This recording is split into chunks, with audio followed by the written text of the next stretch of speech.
श्री गणेशाय नमः। बोलो श्री रामदेव पीरनी जय। नमस्कार, आप सर्वेनो धार्मिक वर्ल्ड में फरीथी हार्दिक स्वागत है।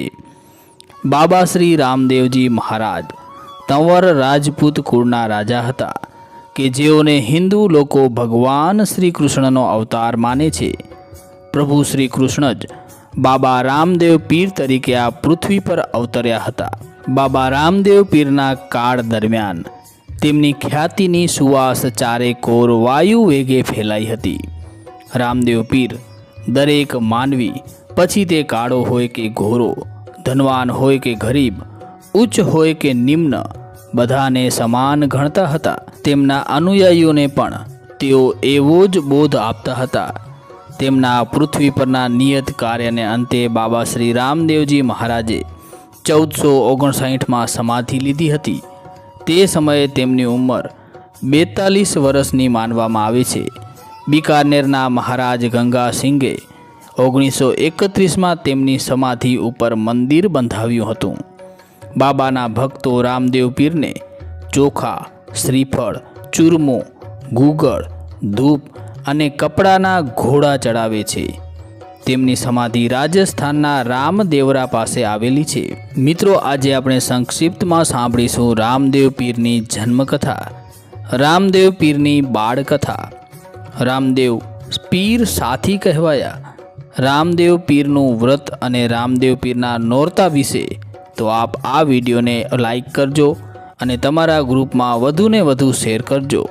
અને જો તમે રામદેવ પીરને માનો છો तो कॉमेंट में जय रामापीर जरूरथी लखजो। राजस्थान मरुभूमि पोखरण थी 10 किलोमीटर दूर आवेल रामदेवरा रણુજાના राजा रामदेव पीरનું प्रसिद्ध यात्रा धाम है। अहीं रामदेव पीरनी समाधि है। राजस्थान, समग्र भारत अने विदेशों में पण रामदेव पीर ने कृष्ण, रणछोड़राय, नकलंगजी के कल्की अवतार माननार अनेक भक्तों है। આજે પણ લાખોની સંખ્યામાં શ્રદ્ધાળુઓ ભક્તો તેમના મંદિરોમાં દર્શનાર્થે યાત્રા પ્રવાસ કરે છે। રામદેવ પીરનું વ્રત નોરતા રાખે છે। 14મી સદીમાં રામદેવ પીરના પિતા અજમલજી પોખરણના રાજા હતા। તેઓ રણુજાની ગાદીના રાજા પણ કહેવાતા હતા। રાજા અજમલજી તનવર અંગપાલ તોમર બે દિલ્હીના વંશજ હતા। તેમના લગ્ન जैसलमेरना राजानी पुत्री राणी मीनळ देवी साथे थया हता। तेमने सगुणा तथा लासा नामनी बे पुत्रीओ हती। राजाने त्यां पुत्रनुं पारणुं बंधायुं नहोतुं। राजा अजमलजी प्रजानी हालचाल पूछवा तेमना प्रदेशनुं भ्रमण करता हता। एक समय चोमासानी ऋतुमां राजा एक खेतरमां जई रह्या हता। त्यारे राजाने जोईने खेडूते वावणी करवानुं बंध कर्युं। खेडूतो राजाथी मुख फेरवी घेर पाछा चाल्या गया। राजा अजमलजी ने आश्चर्य थयुं, आम केम?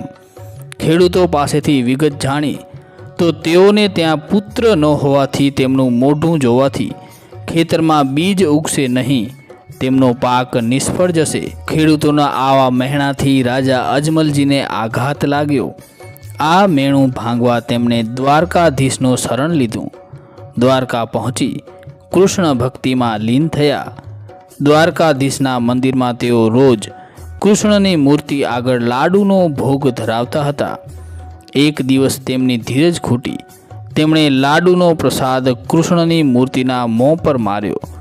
आ दृश्य जोई त्याना पूजारीओए मान्यो कि राजा अवश्य गांडा थई गया छे। पूजारीओए राजाने कह्युं, हे राजाजी, तमारा कृष्णने तो अरबी समुद्र घड़ी गयो छे, तेथी कृष्ण हवे डूबेली द्वारिकामां निवास करे छे। तमे तेमने त्यां मळी शकशो। राजा अजमलजी कृष्ण भक्ति में एटला बधा लीन हता के ते देहनुं पण भान भूली गया हता। तेमणे कृष्णने मळवा दरियामां डूबकी मारी। तेमना प्राणनुं पण भान रह्युं नहीं। पण भक्तोमां हृदयमां बिराजमान कृष्ण आ तेमना परम भक्त राजाना प्राण थोड़ा जवा दे। चमत्कार थाय छे। एक मोटું લાકડું રાજાના હાથમાં લાગે છે। રાજા લાકડાને સહારે પાણીની બહાર તરે છે। રાજા ચમત્કારથી ભાનમાં આવ્યા। જાણે ભગવાન શ્રી કૃષ્ણે તેમને ત્યાં અવતાર ધારણ કરવાનું વચન આપ્યું ન હોય। રાજા પુનઃ રણુજાની ગાદી સંભાળે છે, પ્રજાની સેવા કરે છે, દીન દુખિયાનો સહારો બને છે.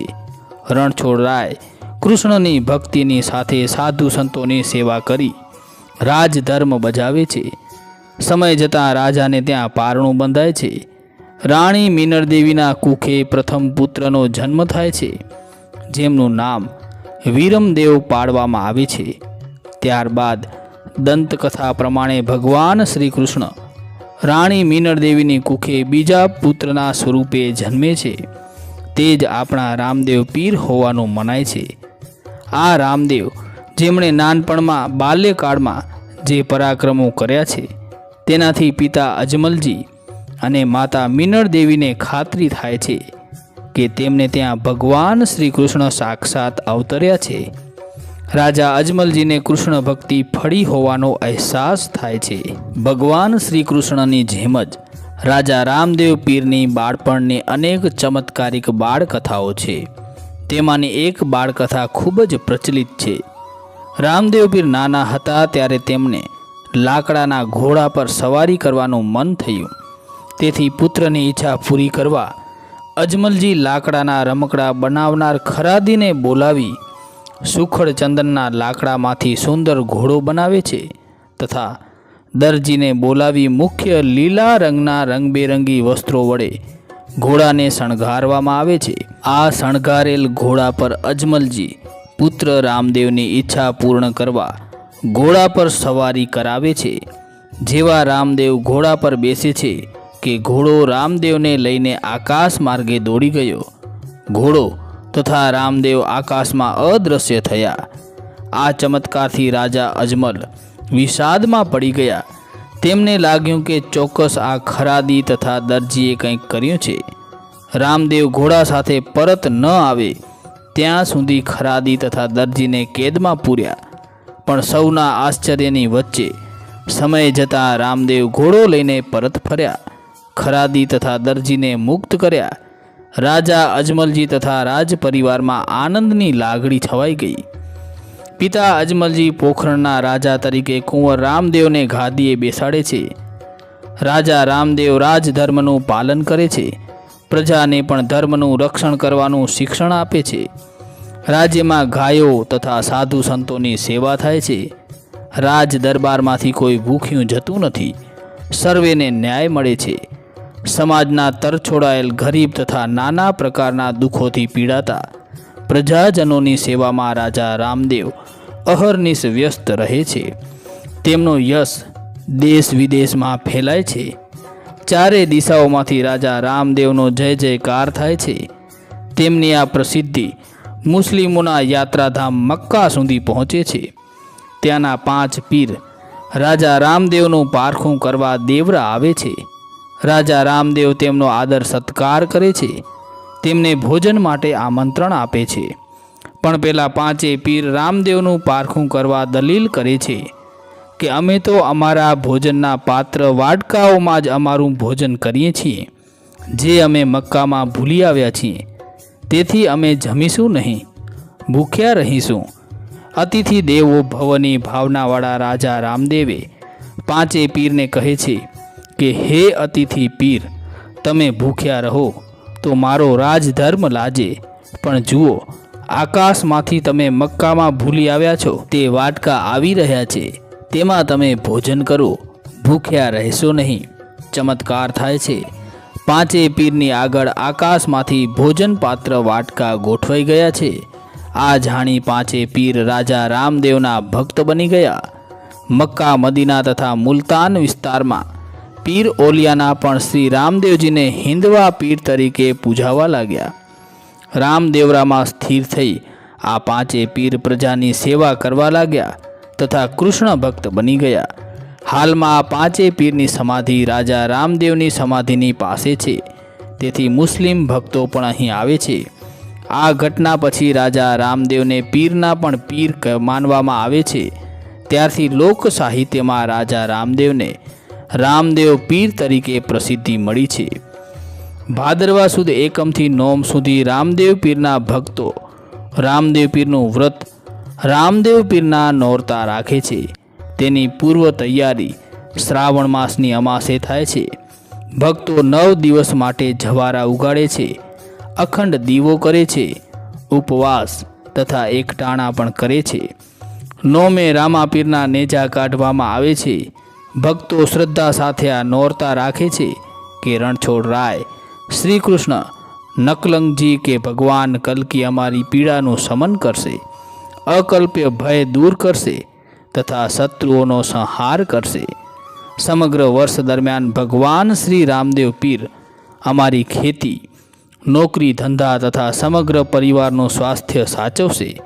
અમારો સમાજ તથા દેશ સુખી સમૃદ્ધ થાય તથા શત્રુઓથી તેમનું રક્ષણ થાય તેવી શ્રદ્ધા તથા મનોકામનાથી તેમના ભક્તો પોતાના ઘરે તથા રામદેવ પીરના મંદિરોમાં રામદેવ પીરના નોરતા ઉત્સવ ઉજવે છે। કપડામાંથી બનાવેલ તથા માટીમાંથી બનાવેલ ઘોડાઓ તથા ગરબા ગરબીઓ તેમનો સ્થાનકમાં પધરાવે છે। નોરતાના પ્રત્યેક દિવસે નૈવેદ્ય ધરાવી તેમની આરતી થાય છે। રામદેવ પીરના પરમ ભક્ત હરજી ભાટીએ અનેક જગ્યાએ રામાપીરના કાપડના ઘોડાની પધરામણી કરી તેમના નોરતાનો પ્રારંભ કરાવ્યો હોવાનું મનાય છે। તેમની આરતી ગવાય છે। એવા ધૂપનેરે ધૂમાડે વેલા આવજો અને રામાપીરનો હેલો ખાસ પ્રસિદ્ધ છે। રામદેવ પીરના નોરતામાં ભક્તો તેમણે માતા મીનળદે, દરજી, લાખો વણઝારો, બોહિતા વાણીઓ, બહેન સગુણાદેના સાસરિયા, દિલ્હીના બાદશાહ વગેરેને જે પરચા આપ્યા હતા તે અંગેના સાહિત્યનું વાંચન તથા પાઠ કરે છે। આ નોરતામાં રામદેવ પીરના જીવન આધારિત ફિલ્મો પણ દર્શાવવામાં આવતી હોય છે। ચૈત્ર નવરાત્રિ તથા શારદીય આસો નવરાત્રિની જેમ જ તેમના ભક્તો રામદેવ પીરના નોરતા ભક્તિભાવથી ઉજવે છે। શ્રી રામદેવ બાબા ચાલીસાના પાઠથી ભક્તો ભક્તિમાં લીન થાય છે। તો મિત્રો, અમને આશા છે કે આ માહિતી આપને જરૂરથી પસંદ આવી હશે, માટે વિડીયોને લાઈક કરજો, તમારા ગ્રુપમાં વધુને વધુ શેર કરજો અને ચેનલને હજુ સુધી સબસ્ક્રાઈબ ન કરી હોય તો સબસ્ક્રાઈબ જરૂરથી કરી નાખજો। જય રામદેવ પીર।